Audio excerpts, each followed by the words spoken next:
वचन आहे. अन्नदानम महद्दानम विद्यादानम ततः परम अन्नेन क्षणिका तृप्ती यावत जीवम तू विद्या. म्हणजे काय?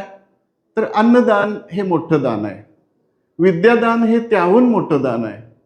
अन्नानं क्षणिक तृप्ती होते आणि विद्यादानानं मरेपर्यंत तृप्ती होते. मरेपर्यंत तृप्ती देणाऱ्या माझ्या सर्व गुरुजनांना, गुरुबंधूंना, गुरु भगिनींना वंदन करून मी तुमच्यासमोर काही शब्द मांडतोय. पहिली गोष्ट, सर म्हटले तुमची ओळख सांगा. तर माझी ओळख मीच सांगतो तुम्हाला. मी उपप्राचार्य होतो राधानगरीमध्ये आणि उपप्राचार्य असताना 2010 साली मी सेवानिवृत्त झालो. आता सेवानिवृत्त होण्यापूर्वी सरांनी सांगितल्याप्रमाणे माझे बरेच व्याप होते. म्हणजे सर्व्हिस होती, मॅडम आमच्या जिल्हा परिषद सदस्य होत्या, राजकारण होतं, आमची एक पतसंस्था होती, फोटोग्राफीचा व्यवसाय होता, खूप काही गोष्टी होत्या आणि मला वेळच मिळायचा नाही. आणि मग काही गोष्टी अपुऱ्या राहतात जीवनामध्ये की त्या गोष्टी मी सेवानिवृत्तीनंतर करायचं ठरवलं. तर मी पहिली गोष्ट काय शिकलो माहित आहे? 3 गोष्टी शिकलो मी सेवानिवृत्तीनंतर. 60 वर्षानंतर मी 3 गोष्टी शिकलो. पहिली गोष्ट, मी बोलायला शिकलो. बोलायला काय सगळ्यांनाच येते, पण मी स्टेजवर बोलायला शिकलो. व्याख्यानं सुरू झाली, लेक्चर्स सुरू झाली. माझा 20 देशांचा दौरा झाला. 20 देशामध्ये माझी वेगवेगळ्या विषयावर लेक्चर्स झाली. बोलायला शिकलो असं म्हणत असताना 20 देशात जात असताना एअरपोर्टवर म्हणजे विमानतळावर आपल्याला इंग्लिश बोलावं लागते. आणि मग ते आपलं इंग्लिश काही इतकं चांगलं असत नाही. आपलं मराठी आहे ना मातृभाषा, त्यामुळे इंग्लिश चांगलं असत नाही. मग मी आमच्या गावामध्ये एक स्पोकन इंग्लिशचा क्लास केला. जे शिक्षक मला शिकवायला होते त्यांची आई माझी विद्यार्थिनी.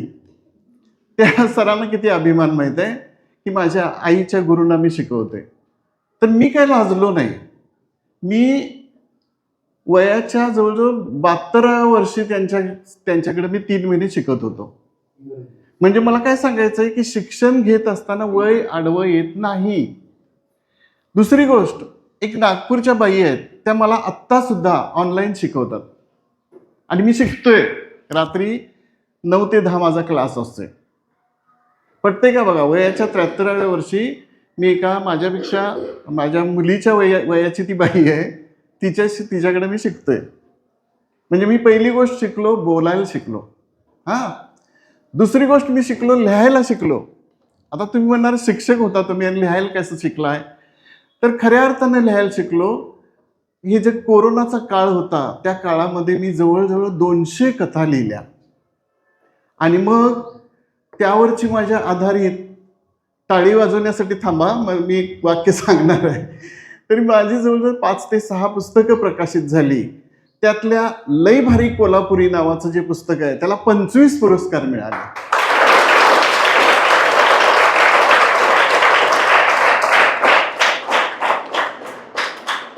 आणि मग मला किती अभिमान वाटला की आपल्या सेवानिवृत्तीनंतर आपल्याला 25 पुरस्कार मिळतात, चेष्टा नाही.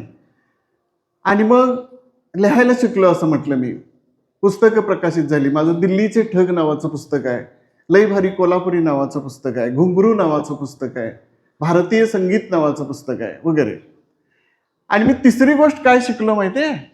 मी 5 गुरूंच्याकडं शास्त्रीय संगीत शिकलो. आणि ते शास्त्रीय संगीत शिकत असताना त्या सरांनीच मला विचारलं की तुम्ही काय शिकणार आहे? तर म्हटलं मी संगीत शिकणार आहे. मग संगीत म्हणजे काय शिकणार आहे? तबला शिकणार, पेटी शिकणार का गायन शिकणार? तर म्हणून मी गायन शिकणार. मग गायन शिकणार मध्ये भजन शिकणार का सुगम संगीत शिकणार का शास्त्रीय संगीत शिकणार? तर मी म्हटलं शास्त्रीय संगीत शिकणार. अरे पण या वयात तुम्ही शास्त्रीय संगीत शिकून काय करणार आहे म्हटले. तर मी त्यांना काय म्हटलं, मला काय गायक व्हायचं नाही आहे, मला काय स्टेज गाजवायचं नाही आहे, मी लेक्चरर आहे, म्हणजे मी व्याख्याता आहे, मी शिक्षक आहे, माझी व्याख्यानं असतात आणि त्या व्याख्यानामध्ये मला कोणीतरी शंका विचारली तर सांगता यावं यासाठी मी जवळजवळ 15 वर्षे 5 गुरूंच्याकडे शिकलो. 5 गुरूंच्याकडे. आता ते माझे गुरु काही इथे जवळचे नाहीत. एक गडिंग्लजमध्ये एक गारगोटीमध्ये, एक जोगेवाडीमध्ये, एक ठिकपुर्लीमध्ये, एक शिरगावमध्ये आणि एक कोल्हापूरमध्ये. ह्या वयामध्ये मोटरसायकलनं थंडी, वारा, पाऊस असून सुद्धा मी या सरांच्याकडे पहाटे 6ला जात होतो. असं शिकायची आवड पाहिजे. झालं. आणि ती आवड तुमच्यामध्ये निर्माण व्हावी, तुमच्यामध्ये काही स्फुल्लिंग जागं व्हावं या उद्देशाने सरांनी मला बोलवलंय.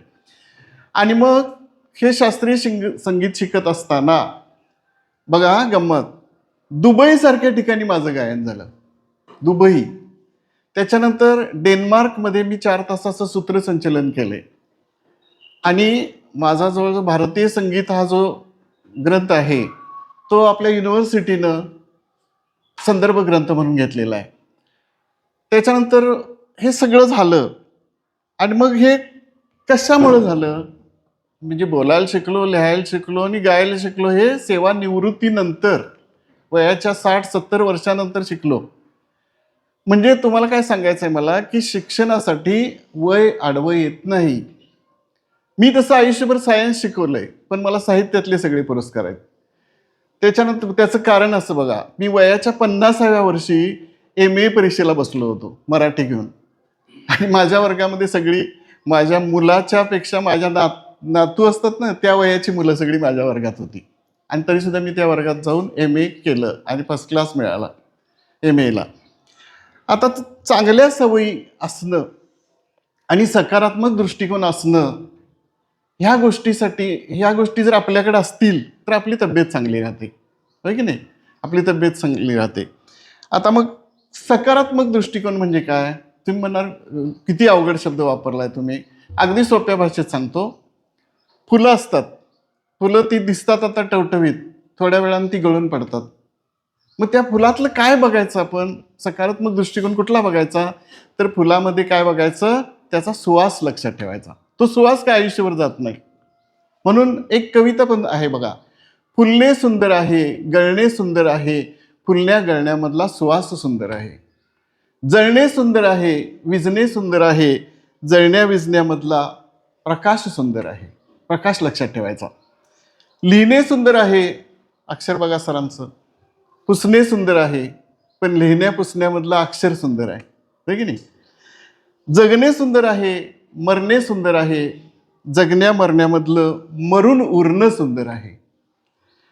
सत्य सुंदर आहे, शिवही सुंदर आहे, सत्य शिवामधलं हे विश्वच सुंदर सुंदर सुंदर आहे. आणि मग साने गुरुजी म्हणतात, जग हे सारे सुंदर आहे, आपण सुंदर होऊया. कसं सुंदर व्हायचं आहे? पावडर लावून, लिपस्टिक लावून, चांगले कपडे घालून सुंदर व्हायचं नाही आहे. ते आपल्याला पाहिजेच, ती गोष्ट करायचीच आहे. पण ते काय म्हणतात बघा, नकोच दिसणे केवळ सुंदर, अंगी बाणवा गुण ते सुंदर, याच गुणाचे कौतुक होते, चला सद्गुणी होऊया. जग हे सारे सुंदर आहे, आपण सुंदर होऊया. म्हणजे कसं सुंदर व्हायचं आहे? सद्गुणानं सुंदर व्हायचं आहे, सद्गुणानं सुंदर व्हायचं आहे. साने गुरुजी म्हणतात, जग हे सारे सुंदर आहे, आपण सुंदर होऊया. जग जर सुंदर तुम्हाला दिसत असेल तर तुमच्या पाठीशी परमेश्वर सुद्धा असतो. सरांना जरा आध्यात्मिक आवडते म्हणून 1-2 उदाहरणं सांगतो. एका माणसाला एक क्षितिजापर्यंत गेलेली पावलं दिसतात. काही ठिकाणी पावलं दोघांची असतात, काही ठिकाणी पावलं एकटेची असतात. तो माणूस म्हणतो, ही कुणाची पावलं आहेत? तर परमेश्वर म्हटला, तुझी आणि माझी दोघांची पावलं आहेत. पण तो माणूस काय म्हटला, की काही ठिकाणी एकट्याची पावलं आहेत आणि काही ठिकाणी दोघांची आहेत. असं का? तर म्हटले ते, की तू ज्यावेळी अडचणीत होतास, फार संकटात होतास, त्यावेळी ती एकट्याची पावलं आहेत. मग तो म्हटला, की देवा म्हणला, माझ्या संकटाच्या वेळी तू सोडून गेलास मला. अरे सोडून नाही गेलो, म्हटलं वेड्या, तुला मी बोटानं चालवत होतो त्यावेळी ती दोघांची पावलं आहेत. आणि तू ज्यावेळी अडचणीत होतास त्यावेळी मी तुला उचलून घेतलं होतं, ती माझी एकट्याची पावलं आहेत.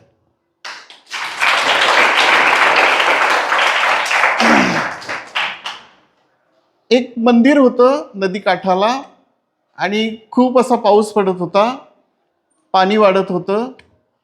पाणी मंदिरात आलं, पुजारी पूजा करत बसला होता. एक गावकरी पळत पळत आला आणि म्हटला, पुजारी, पाणी मंदिरात यायला लागले, तुम्हाला मी सुरक्षित ठिकाणी नेतो, चला. तर तो काय म्हटला, नको, मी पूजा करायला लागले देवाची. म्हटला, देव मला वाचविल, जा तू म्हटला. तो परत गेला. पाणी खूपच वाढलं. हा पुजारी स्लॅबवर जाऊन बसला. तिकडून एक नाव आली, नावाडी वलत असं नाव जवळ आला आणि म्हटलं, अहो पुजारीजी, तुम्ही अडचणीत आहे, तुम्हाला मी नावेत घेतो, सुरक्षित ठिकाणी नेतो.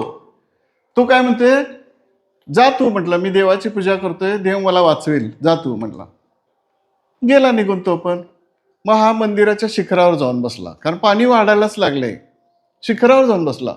तिकडून एक हेलिकॉप्टर आलं, त्यांनी शिडी सोडली खाली आणि म्हटले की, पुजारीजी शिडीला धरून वर या, तुम्हाला आम्ही सुरक्षित ठिकाणी नेतो, तुम्ही जा म्हटला, मी देवाची पूजा करायला, देव वाचवेल मला, जा. गेलं ते निघून. पाणी वाढलं, हा बुडला, मेला, वरती गेला स्वर्गात.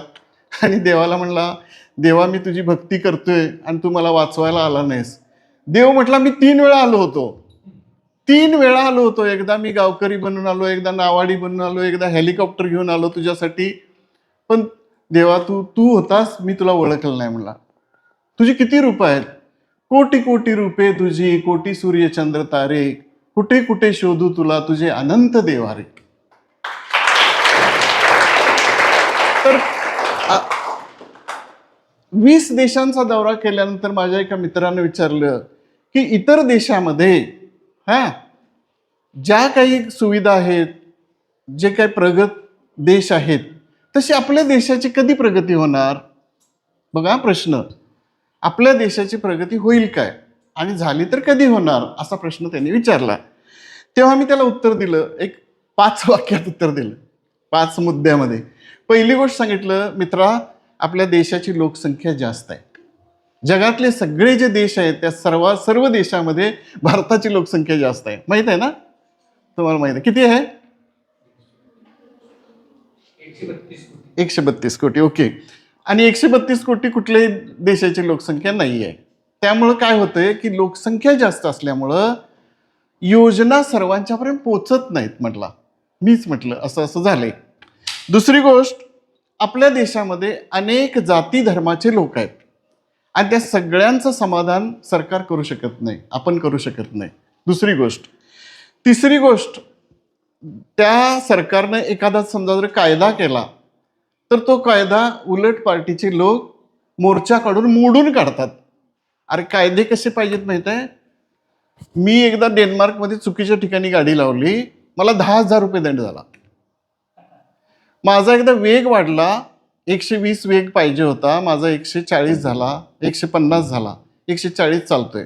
150 झाल्यावर माझ्या गाडीचा फोटो निघाला, 10,000 रुपये मला माझ्या क्रेडिट कार्डमधनं मायनस झाले, वजा झाले.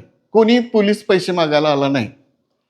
आमच्या इथं कसं होतंय, गाडी पार्किंग चुकीची लावली मी, पोलीस येतात, दंड पावती करूया, साहेब 50 रुपये घ्या, बाय 100 रुपये घ्या, असं आपण म्हणतो.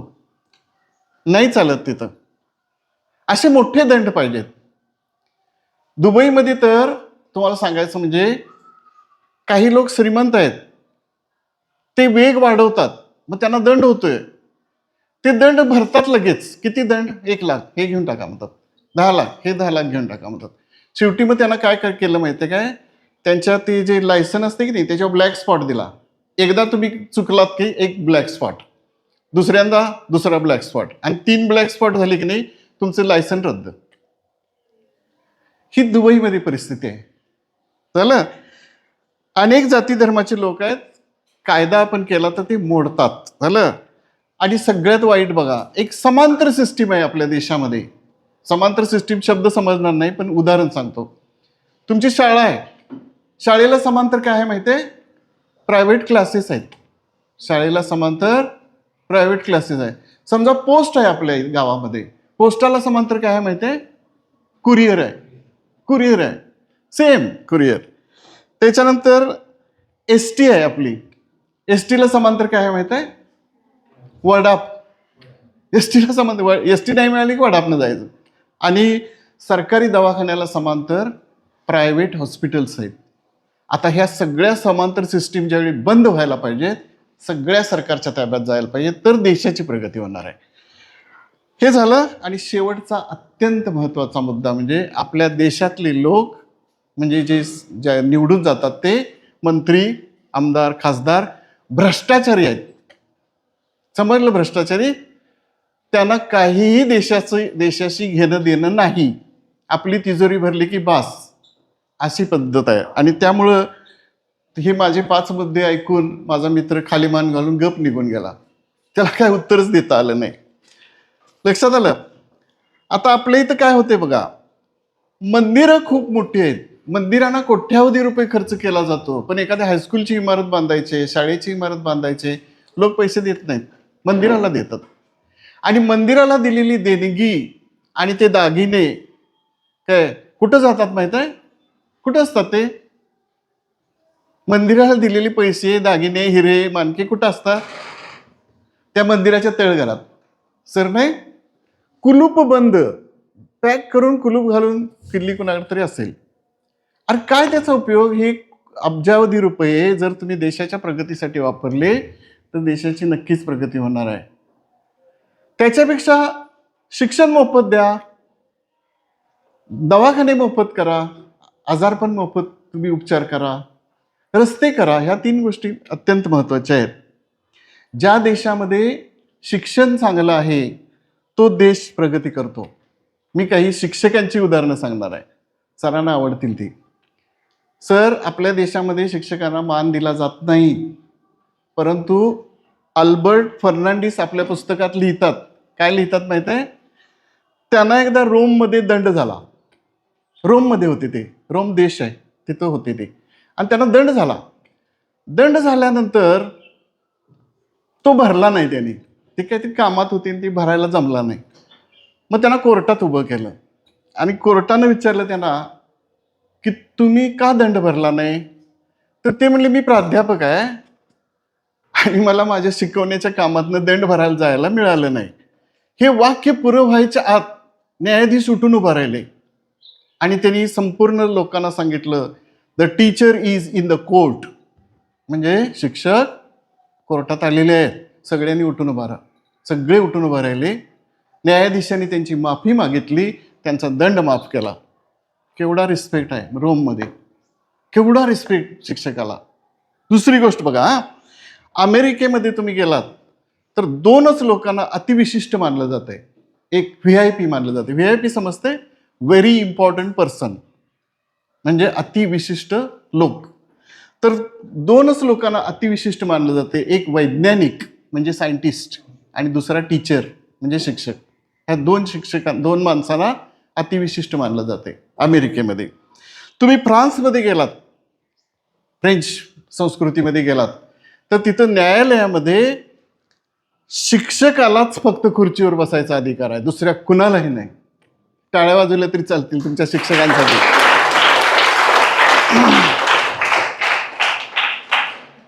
दुसरी गोष्ट बघा, जपानमध्ये तुम्ही गेलात तर जपानमध्ये समजा एखाद्या शिक्षकाकडून काहीतरी चूक झाली तर सरकारकडून परवानगी घेतली तरच ते शिक्षकाला अटक करू शकतात, अन्यथा नाही. सरकारकडून परवानगी घेऊन शिक्षकाला अटक करू शकतात, त्याची कॉलर धरू शकत नाहीत ते. कोरियामध्ये गेलात तुम्ही, कोरिया देशामध्ये आपल्या देशातल्या मंत्र्याला जेवढे अधिकार आहेत तेवढ्या तिथल्या शिक्षकाला अधिकार आहेत. फक्त आयडेंटिटी कार्ड दाखवायचं, मी शिक्षक आहे असं म्हटलं की नाही, संपूर्ण सर मंत्र्याचे अधिकार त्यांना मिळतात. केवढे मोठे अधिकार इतर देशामध्ये मिळतात. आता आपल्या देशातली काय परिस्थिती सांगतो मी तुम्हाला.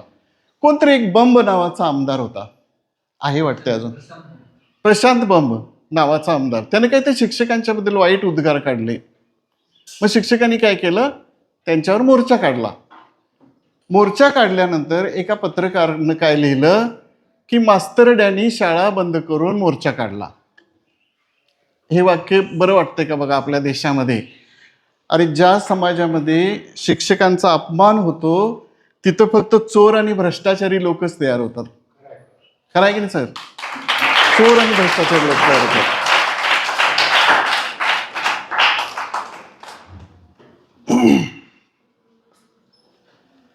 आता मी वेगवेगळ्या देशामध्ये जातोय आणि वेगवेगळ्या देशामध्ये तिथल्या काही चांगल्या गोष्टी फक्त तुम्हाला मी सांगणार आहे. तुमच्या फक्त कानामध्ये गेलं तरी बास आहे. अंमलात आणायच्या का नाही आपण नंतर ठरवूया, बरोबर आहे? डेन्मार्कची लोकसंख्या किती आहे माहिती आहे काय? 56 लाख लोकसंख्या आहे. मला वाटते सर आमच्या मुंबईची किती आहे? 1.5 कोटीच्या पुढे असेल. मुंबईची 1.5 कोटीच्या पुढे आहे. म्हणजे डेन्मार्क सारखे 3 देश घातले तर एक मुंबई तयार होते. 3 किंवा 4 देश म्हणूया. एवढी कमी लोकसंख्या आहे. त्याचं कारण मी नंतर माझ्या लेक्चरमध्ये येणार आहे, कारण सांगतो तुम्हाला. आणि ते 56 लाख लोक अतिशय मागास होते. आणि काय करत होते माहिती आहे? चोऱ्या करत होते. डेन्मार्कमधले लोक चोऱ्या, कशा चोऱ्या करायच्या माहिती आहे? त्यांना तिथं 2 जवळ समुद्र होते. एक नॉर्थ सी आणि एक बाल्टिक सी. सी म्हणजे समुद्र. बाल्टिक आणि नॉर्थ असे 2 समुद्र त्यांना जवळचे होते. त्यांना की नाही आनुवंशिकतेनं नौका तयार करता येत होत्या. त्या लोकांना नौका म्हणजे नावा तयार कर, होडी बिडी तयार करायचे ते. आणि मग काय करायचे की समुद्रात येणारी जहाजं असतात की नाही, ती जहाजं लुटायचे ते, मारायचं त्यांना, त्यांचे पैसे काढून घ्यायचे. त्यांना समुद्री चाचे म्हणतात, इंग्लिशमध्ये त्यांना वायकिंग म्हणतात. असलं काम करत होते डेन्मार्कचे लोक. आणि नंतर मग हळूहळू त्यांनी काय केलं, यंत्रांच्या सहाय्यानं शेती चालू केली. तिथं गहू चांगला पिकतोय, अतिशय सुंदर, बर्फ पडतोय बऱ्याच वेळा, पण जेव्हा 4 महिने बर्फ नसतंय इतर वेळी गहू चांगला पिकतो. तिथं गायी आहेत तिथं भरपूर, जर्सी वगैरे गायी आहेत. एका गोठ्यामध्ये 600 ते 1000 गायी असतात. आणि त्याचं देखभाल करण्यासाठी फक्त 4 लोक असतात. 4 लोक फक्त 1000वर गायी सांभाळतात. हे तिथलं वैशिष्ट्य आहे. आणि ते दूध आणि दुधाची उत्पादनं सर्व देशामध्ये पाठवली जातात, वेगवेगळ्या देशामध्ये पाठवली जातात. त्यांच्याकडे 2 कोटी डुकरं आहेत. बघा, 56 लाख लोकसंख्या आहे, पण 2 कोटी डुकरं आहेत. डुकरं म्हणजे ती केसांची नव्हे, पांढरी डुकरं असतात. त्याचं मांस अतिशय रुचकर असते. त्यांना कट करून हवाबंद डब्यामध्ये भरून ती परदेशात पाठवलं जाते ते मांस. त्याच्यानंतर त्यांच्याकडे एक सिमेंट उत्पादन आहे. पोर्टलँड नावाचं सिमेंट आहे त्यांच्याकडं, आणि डेन्सिट नावाचं कॉन्क्रीट आहे. त्या दोन्ही गोष्टीला जगामध्ये कुठलीही सवत नाही. त्यांच्या कॉम्पिटिशनला कुणीही जात नाही, इतकं भारी ते सिमेंट आहे. मी एक इमारत बघितली, त्याचा फोटो पण मी घेतला. 400 वर्षापूर्वीची इमारत होती. अजून 400 वर्षे काय होणार नाही, 800 वर्षे सर अशी इमारत.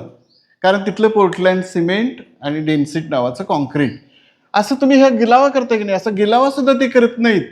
फक्त विटावर विटा रचत जातात.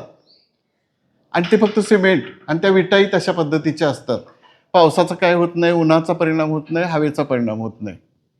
हा देशाचं वैशिष्ट्य बघा. त्या सर्वात महत्त्वाचं तुमच्याबद्दल, आता तुम्ही आता लहान आहे, पण तुम्ही ज्यावेळी 12वीला जाल त्यावेळी तुमचं वय 18 ते 19 असणार आहे.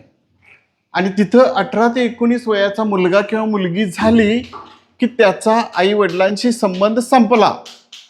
त्यानं घरातून बाहेर जायचं. घरातून बाहेर गेल्यानंतर सरकार त्याला स्कॉलरशिप देते. महिन्याला पुरेल एवढी बरोबर स्कॉलरशिप देते, 100% स्कॉलरशिप देते. आणि त्यानं मग बाहेर राहायचं. त्यानं काय शिकायचं त्यानंच ठरवायचं. इंजिनियर व्हायचं, डॉक्टर व्हायचं, काय कचरा काढायचा, काय पेपर टाकायचे, त्यानं ठरवायचं. त्याला कुणीही सांगणार नाही, सर सांगणार नाहीत, आई वडील सांगणार नाहीत तू अमुक कर म्हणून. मग त्याला जो आवडेल तो धंदा तो करेल. आणि जेव्हा घरातून बाहेर पडायचा प्रसंग येतो त्यावेळी सगळ्यांचं आर्थिक परिस्थिती सेम. श्रीमंत बापाचा मुलगा हा शिक्का कोणालाच नाही असणार. आई वडील बघत नाहीत म्हटल्यानंतर श्रीमंत बापाचा मुलगा हा प्रकार नाही. आपल्याकडे कसं होतंय, 12वी नंतर मुलगा लगेच म्हणतोय वडिलांना की मला बुलेट घेऊन द्या, गाडी घेऊन द्या. तो काय प्रकार तिथं नाही आहे. त्याला श्रीमंत बापाचा मुलगा हा प्रकार नाही. त्या मुलानं काय करायचं ते त्यानंच ठरवायचं, त्यानंच बाहेर राहायचं. सरकार त्याला पोचते. तिथं समाजवादी मतप्रणाली आहे. त्यामुळे इथं आपल्याकडे टॅक्स कमी आहे. तिथं सर टॅक्स किती आहे माहीत आहे? 40 ते 60% टॅक्स आहे उत्पन्नावर. आणि तो कंपल्सरी पगारातून कट केला जातोय. तुम्हाला 100 रुपये पगार असेल तर त्यातले 60 रुपये वजा झाले ते 40च रुपये हातात मिळणार कंपल्सरी. आता तिथं कशी परिस्थिती आहे बघा. काही गोष्टी मुद्दाम सांगतो मी. समजा तुम्ही केस कापायला गेलात तर केस कापायला 3,000 ते 4,000 रुपये घेतात केस कापायला. इथं आपल्याकडे इथं 30 रुपये किंवा 40 रुपये घेतील. हा, तिथं 3,000 ते 4,000 रुपये घेतात. सायकलचं पंक्चर काढायला आपल्या इथे जास्तीत जास्त 50 रुपये घेतील, 10-20 रुपये घेतात. मला माहित नाही, कधी मी पंक्चर काढायला नाही. तर तिथं पंक्चर काढायला 3,000 रुपये घेतात. सायकल. कामगार एखादा तुम्ही बोलवला, बागेत काम करायचं आहे, घर रंगवायचं आहे किंवा लुटून काढायचं आहे, तर त्याचा दर काय माहिती आहे? तासाला 5,000 रुपये. तासाला 5,000 रुपये असा दर आहे. आपल्या इथं बघा, काही गोष्टी तुम्हाला आवडतील, ऐका. आपल्या इथं 58 वर्षात वयाला रिटायर होतो आपण. बोल ना का, 58 झालं की रिटायर होतो. हा, तिथं सेवानिवृत्तीचं वय सर 72 वर्ष आहे. 72 वर्षानंतर तुम्ही सेवानिवृत्त होताय, कारण तिथल्या लोकांचं सरासरी वय 90 आहे. सरासरी वय 90 आहे. मग ते कसं 90 झालं त्यांचं सरासरी वय? तर ते खूप श्रीमंत आहेत, पण सायकल चालवतात, चालतात, पळतात. मी बरेच लोक असे चालताना पळताना बघितले. मी माझ्या मुलग्याला विचारलं, हे का पळायला लागलेत? तर म्हटले, काहीतरी आणायला जायचं झालं तर आपण काय करतो? गाडीला किक मारतो जातो. नारळ आणायचं झालं तरी आपण गाडीला किक मारून नारळ आणायला जातो. ते लोक पळत जातात, चालत जातात, आणि जास्त लांब असलं तर सायकलनं जातात. कळलं? आणि त्यामुळे त्यांची जी तब्येत आहे ती खूप चांगली राहते, आणि ते डॉक्टरांच्या पासून शेकडो किलोमीटर लांब जातात. वाढवला का आवाज? हां, बरं असू दे. म्हणजे डॉक्टरांच्या पासून खूप लांब जातात. आता तिसरी गोष्ट बघा महत्वाची, की तिथली लोकसंख्या कित्येक वर्ष झाली स्थिर आहे. आमची उगाचच वाढायला लागल्या, होय की नाही? तिथली लोकसंख्या स्थिर का आहे? कारण सांगतो तुम्हाला, पटणार नाही. तिथली माणसं लग्न करत नाहीत, तिथली मुलं लग्न करत नाहीत. आणि समजा लग्न केलं तर सरकार त्यांच्या मुलांना स्कॉलरशिप देते. जितकं मूल लहान तेवढं त्याला स्कॉलरशिप जास्त. आणि मग ते मूल 6 महिन्याचं झालं की त्याला पाळणाघरात ठेवायचं. त्याला डे केअर म्हणतात. पाळणाघराची टायमिंग आहे सकाळी 8 ते संध्याकाळी 4. 8 वाजता तिथे नेऊन सोडायचं त्याला, 4 वाजता त्याला घेऊन यायचं. आई वडील नोकरी करायला रिकामे. तुमचं मूल जर पाळणाघरात जात नसेल तर तुमची चौकशी होते, तुम्हाला सरकार विचारते काय तुमची अडचण, तुमचं मूल घरात का? मग आपण योग्य कारण द्यावं लागते, नाहीतर आपण त्यांना पाळणाघरातच पाठवायला लागते. आता विजेबद्दल बोलायचं झालं तर आपल्या इथे वीज सारखी जाते, तिथं मात्र त्यांनी पवनचक्कीवर वीज तयार केल्या. माझ्या मुलग्याची जी PhD झाली आहे ती पवनचक्कीवर झालेली आहे. पवनचक्की माहित आहे ना? पवनचक्की उंच असते, 3 पाती असतात, फिरत असतात. असं पंढरपूरकडे कुठं तर गेला तर दिसते तुम्हाला बघा. हा, पवनचक्की. आपल्या इथल्या पवनचक्कीचं एक पातं सर जवळजवळ 50 फूट लांबीचं असते, बरोबर आहे? आणि ते एक पातं एका लॉरीमधनं घेऊन जात असतात बघा. मग तिथं डेन्मार्कमध्ये ज्या पवनचक्क्या आहेत त्याच्या एका पात्याची लांबी 200 फूट असते. 200 फूट. मग त्याचा व्यास झाला 400 फूट. आणि मग त्याचं ते स्तंभ आणि ते गोल आकार, एका खोली एवढा असा गोल घेर असतो त्याचा. दार उघडून आत जाऊ शकतोय आपण. आतमध्ये लिफ्ट असते, वर जाता येते वगैरे. पवनचक्कीमध्ये इतकं सगळं होते. आणि मग त्यांची जी वीज तयार होते ती सगळी त्या देशाला पुरवून स्वीडन सारख्या देशाला ते विकत देतात वीज. आपल्या इथे वीज कमी पडते, हो की नाही, इतकं पाणी वगैरे सगळं असून. स्वच्छता, बाजारपेठ, निसर्ग, बस सेवा, ट्रॅफिक, पार्किंग, बाग बगीचे, पर्यावरण, ह्या सगळ्याचं नियोजन इतकं काटेकोर आहे की त्या देशाला happiest country in the world हा पुरस्कार सलग 3 वर्ष मिळाला. Happiest country.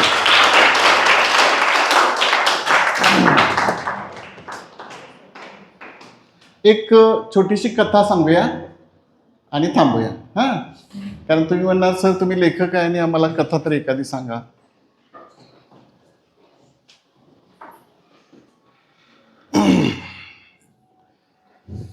कुणाला काय शंका आहे?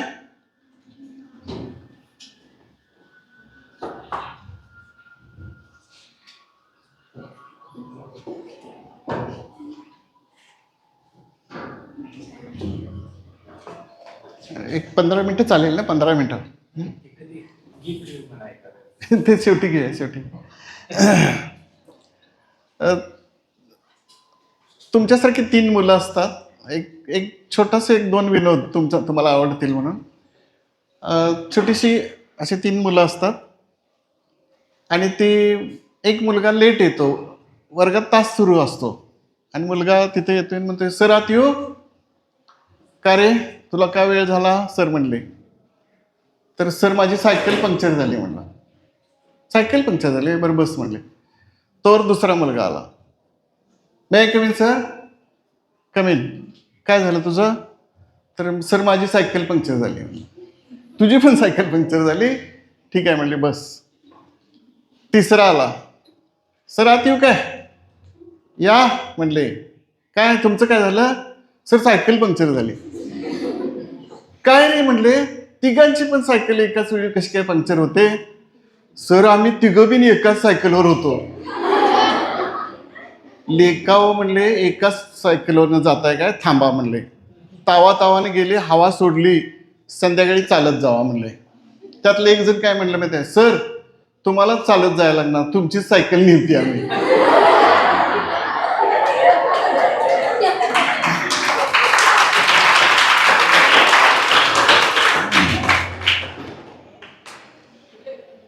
आणि सांगू विनोद? एकाला सांगा, जरा फ्रेश करूया त्यांना. अनुवंशिकता हा एक विषय आपल्याला सायन्सला आहे ना. हेरिडिटी नावाचा विषय आहे. तर हेरिडिटी कशी असावी बघा. एका बसमध्ये गर्दी होती खूप. एक पाकिटमार चढलेला होता. त्यानं काय केलं, हळूच एका मुलीची पर्स मारली आणि तो पुढच्या स्टॉपला उतरला. उतरल्यानंतर खिशात हात घालताना त्याच्या लक्षात आलं की आपलं पाकिट कुणीतरी मारले. मग तो ती बस ज्या दिशेला गेली की नाही त्या दिशेला बघत राहिला. पुढच्या स्टॉपला एक मुलगी उतरली आणि ती चालत आली, हा पण तिकडे चालत. दोघांची एकमेकाला भेट झाली. ज्या मुलीची पर्स मारली होती त्याच मुलीने ह्याचं पाकिट मारलं होतं. झालं. मग ते म्हणले आपल्या दोघांचा धंदा एकच आहे, हे तुझं पाकिट घे, हे तुझं पर्स घे, झालं देवाणघेवाण. मग म्हणले आपण दोघं एकच धंदा आहे, पार्टनरशिपमध्ये करूया काय? तर तो म्हणला आपण जन्माचं पार्टनर होऊया. ते दोघं लग्न करतात. लग्नानंतर त्यांना एक सुंदरसं बाळ होते आणि ते दवाखान्यात त्याची डिलिव्हरी झालेली असते. एक वैशिष्ट्य असं की त्या दवाखान्यामध्ये ते जन्माला आल्याबरोबर त्याची मूठ अशी बंद असते. काही केले मूठच उघडत नाही. किती जण प्रयत्न करतात, ती आया प्रयत्न करते, नर्स प्रयत्न करते, ज्युनियर डॉक्टर्स प्रयत्न करतात, हे मूठच काय उघडत नाही. मग सिनियर डॉक्टर येतात आणि म्हणतात काय चाललंय तुमचं? तर ह्या बाळाची मूठ उघडत नाही. हा यांची मला इतिहास माहित आहे म्हणले. त्यांनी खिशातून एक पाकिट काढलं, त्यातून एक 100ची नोट काढली आणि त्या बाळाला अशी दाखवली. पाठदिशी मूठ उघडली की हो. अहो गोष्ट इथं संपली नाही. ती नोट घेण्यासाठी मूठ उघडल्याबरोबर नर्सची चोरलेली अंगठी खाली पडली त्या मुठीतनं. त्याला म्हणायची अनुवंशिकता. आणि मग अनुवंशिकता असावी तर अशी असावी, नाही तर असू नये, होय की नाही. आता त्याच विषयावरचा आणखी एक छोटा आणि मग आपण कथेकडे जायचंय. तर एक खूप असा जाडजूड माणूस होता. शेटजी होता. शेटजी हालायलाच येत नव्हतं आणि मग खिडकीत असा बसलेला आणि खालनं जाणाऱ्या येणाऱ्या माणसांच्याकडे बघत राहायचा. हालायलाच यायचं नाही, उठायला यायचं नाही, झोपायला यायचं नाही, बसायला यायचं नाही, उभा राहता येत नव्हतं, अशी अवस्था. मग खालून एक तुमच्यासारखा छोटासा मुलगा निघाला होता. तो असा खिडकीकडे त्याच्याकडे बघत राहिला. तर म्हणला, हा म्हणला काय रे काय बघतोस? नाही मी विचार करतोय म्हणला, तू मेलास तर तुला खाली कसा आणायचा? तो चिडला. आपल्या नोकराला हाक मारली. म्हणलं त्याला धरून आण म्हणला, त्याला खांबाला बांधून घाल म्हणला याच्या. मग त्याला खांबाला बांधून घालतात आणि याच्या वडिलांना बोलवून आण म्हणतात. मग ते वडिलांना बोलवून आणतोय तो नोकर. ते वडील येतात, माझ्या मुलाला का रे बांधले? तर मी इथं खिडकीत बसलो होतो, तुझा मुलगा म्हणतोय तू मेलास तर तुला खाली कसा आणायचा? अरे सोपं आहे म्हणला, तुकडं तुकडं करायचं आणि एक एक खांद्यावर नाही आणायचा म्हणला. काय त्यात म्हणला, ह्याला बी बांधा म्हणले, ह्याला बी बांधा. त्याला पण त्या खांबाला बांधतात. हा, बांधल्यानंतर मग ह्याच्या वडिलांना घेऊन या म्हणले. त्यावेळी 3-3 पिढ्या असायच्या ना, आजोबा, मुलगा, नातू असे. ते आजोबा आले काटे टेकत आणि म्हणले, माझ्या मुलग्याला आणि नातवाला का रे बांधलंस म्हणला. तर म्हणलं, तुझा तो नातू म्हणतोय मेलास तर खाली कसा आणायचा, आणि तुझा मुलगा म्हणतोय तुकडं तुकडं करून खांद्यावर आणायचे. अरे तू मेल्यावर ना खाली कशाला आणायचं, तुला तुझ्या घरालाच काडी लावायची म्हटलं.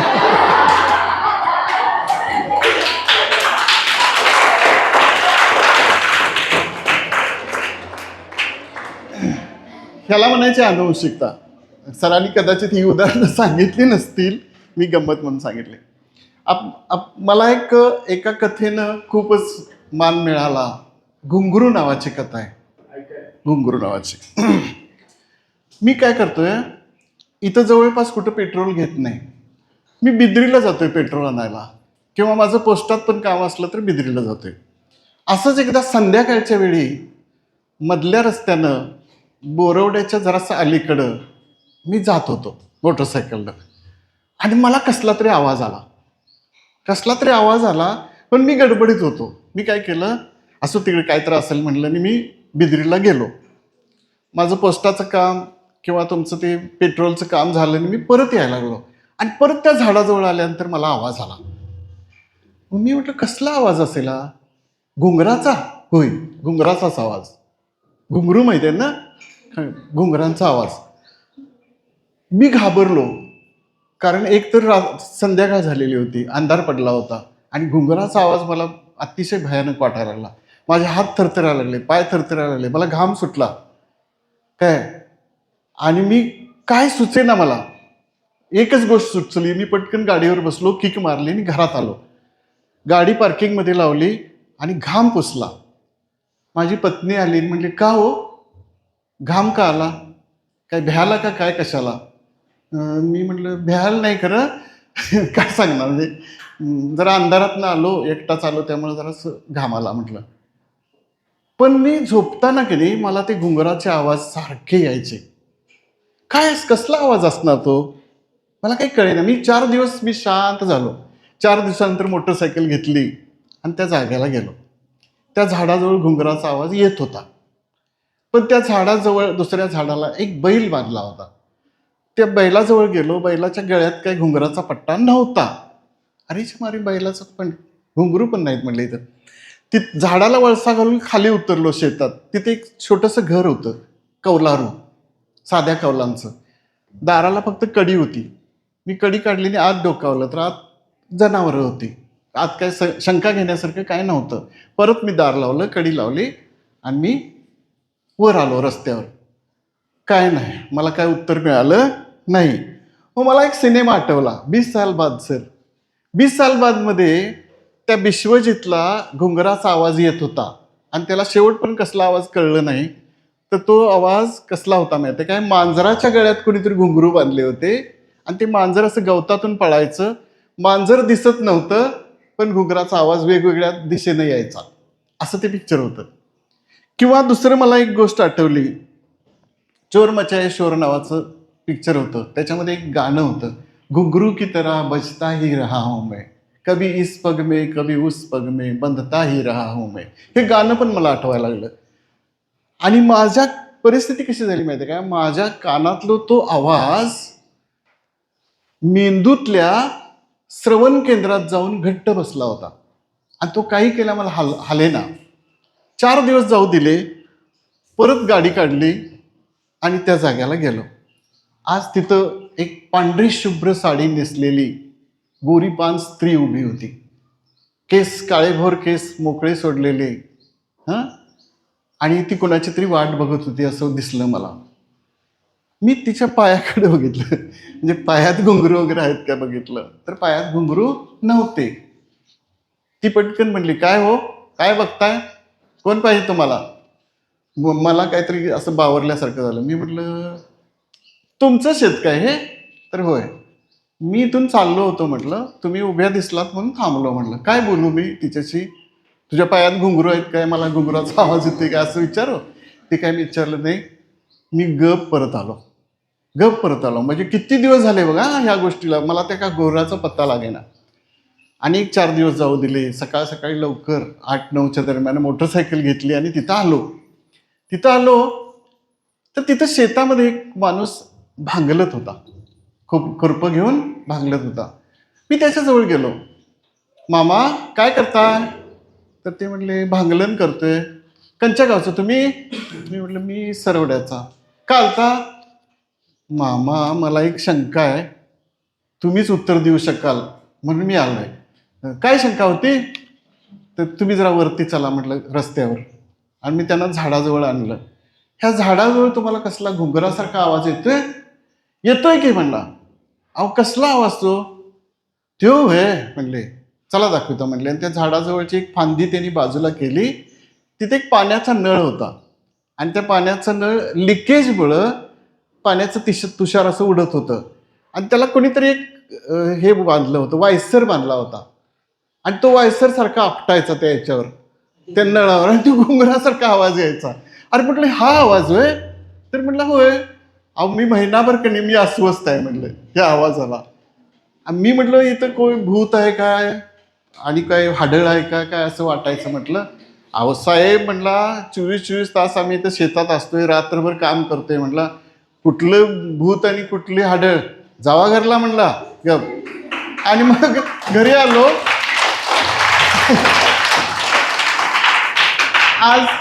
आज की नाही दारातनं एखादं जनावर चाललं ज्याच्या घुंगुराचा आवाज आहे तो बघून मी हसायलाच लागतोय. धन्यवाद.